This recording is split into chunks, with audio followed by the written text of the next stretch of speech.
Hi అండి, welcome to my channel. ఇక్కడ నేను సొరకాయ తీగూర ప్రిపేర్ చేస్తున్నాను. అందుకోసం సొరకాయ ముక్కల్ని సన్నగా కట్ చేసుకొని కుక్కర్లో వేసుకొని ఒక 2 విజిల్స్కి ఉంచుకొని పక్కకు పెట్టుకున్నాను.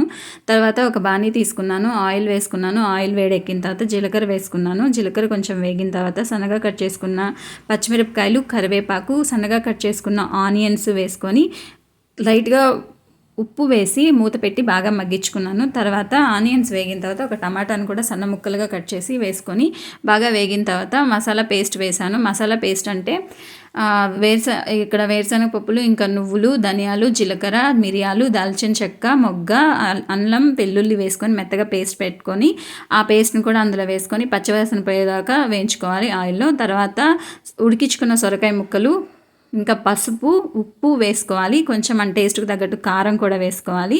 తర్వాత ఉడికించుకున్న సొరకాయ ముక్కలు వాటర్ ఉంటుంది కదా, అది కూడా వేసుకొని ఇంకా కొత్తిమీర కూడా వేసుకొని ఆయిల్ పైకి తేలేంత వరకు కర్రీ స్టవ్లో ఉంచుకొని తర్వాత స్టవ్ ఆఫ్ చేసుకుంటే కర్రీ అనేది రెడీ అవుతుంది. ఇక్కడ నేను సర్వింగ్ బౌల్లోకి కర్రీ మార్చుకుంటున్నాను. మీరేం చేసుకున్నారండి లంచ్ కోసం? వీడియో లైక్ చేయండి, షేర్ చేయండి, ఛానల్ సబ్స్క్రైబ్ చేయండి. Thank you.